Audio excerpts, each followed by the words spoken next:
Slim, thin, flat stone sneakers have really been on trend in the last year, and Adidas have gone into their archives and brought back the Adidas Japan.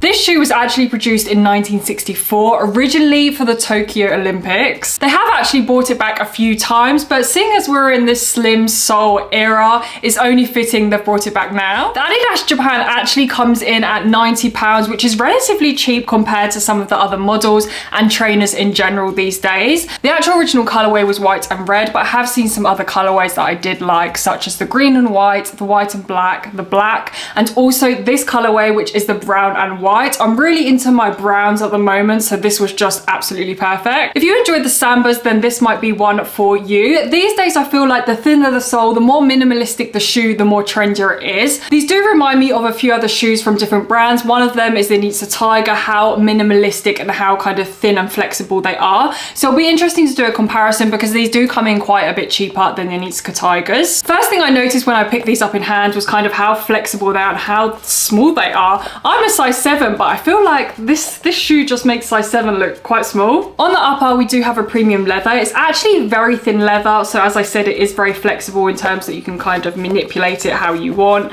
It kind of presses down, but at the same time, you can tell that is good quality leather on the touch as well. Just like the Samba, it has a T-toe box, but it has more intricate stitching. This time we have double stitching instead. As well as this beautiful brown leather, we do have the thicker white leather overlays on top, which forms the 3 stripes and also the eyelets, and we also have a back panel. Also, we don't just have the plain 3 stripes, we do have this jagged effect. On the side, we have the branding in gold foil. We have the Adidas Japan. I really like that they have chosen a gold. I feel like it goes with the kind of premium vibe. Also on the upper, we have a suede collar, and we also have a leather pull tab on the heel, which is quite good as these do fit very, very snug. For the laces, we do just have some simple standard brown laces to match the rest of the shoe. And for the tongue, we have a leather tongue. Interestingly enough, we don't have any labels or logos on the tongue, which I was expecting as just kind of one of their usual Adidas silhouettes. However, to keep in with a minimalistic look, there is absolutely nothing on there, and the tongue label is in fact inside. Now, I'm naturally flat-footed, so I was really worried about that these were going to be uncomfortable. I did find that Nitsa Tigers are very, very flat,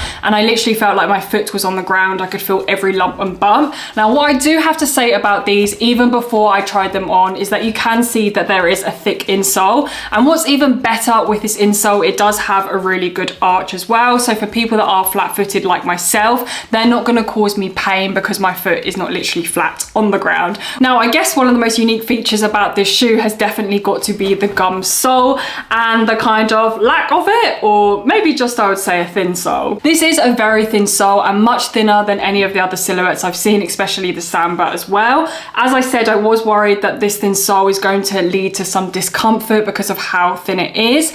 I do think as it is a thin sole, there's not much comfortability you can get out of it, so you need to heavily rely on a good insole. In terms of sizing, I went true to size for these, which was a size 7. I was worried that they were going to be too small as they are a thin shoe, but they actually fitted perfectly. The only area where they are really snug is around the front, as they do have this T-toe box shape, which makes it more rounded and more slim. For me, they make the perfect slip-on, slip-off shoes. I didn't really find that I needed this leather heel tab to get them on and off. My foot kind of slipped in and out easily. The only thing I would say is that you would have to wear thin socks with these. If I did want to wear thick socks, I would definitely have to go up a 0.5 size. And if you do want a little bit of extra room, especially around the front, then I would recommend going up a 0.5 size. In terms of comfortability, as I mentioned, I was so impressed with how comfortable these actually were because I really wasn't expecting a lot after trying on the Nitsa Tigers. They have a very similar silhouette, but Adidas have done a really good job with this insole. I'm absolutely loving that arch support that they have in there with someone who is flat-footed. On feet, I think they look so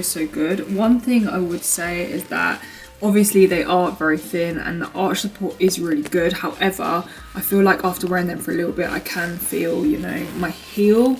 I'm quite heavy footed, so I can definitely feel like my heel on the floor. And I feel like after a few hours, my heel would probably start to hurt. So I wouldn't really recommend these for like any long distance wearing or long distance walking, but I would recommend them as a kind of everyday shoe if you're just out and about. maybe for a little couple of hours, just walking around town, popping to the shops, going out for a lunch, etc. I just wouldn't wear these for exercise because of the thin sole, but bear in mind that I am heavy footed, so this will affect different people differently. It's so weird because I just feel like my foot has so much flexibility in these, like I can squash them like this. My foot just really rolls easily, which is probably also really dangerous as well. But your foot is nice and secure in there. For these, I definitely think you can dress them up and dress them down. As you can see, I'm wearing quite smart trousers and I think they go really nicely with that smart casual look. But you could also pair these with a really casual tracksuit or something like that as well. As someone who is a little bit tired of the sambas, the campuses, the handballs, this is absolutely perfect for me because it's something that is a little bit unique and a little bit different. Also, the fact you can pretty much wear these with absolutely anything because it is a very minimalistic shoe. These days, it's so hard to find trainers that are under £100. So this makes it a pretty good deal in my eyes. I will wear this with casual looks and most likely pair it with a pair of baggy jeans.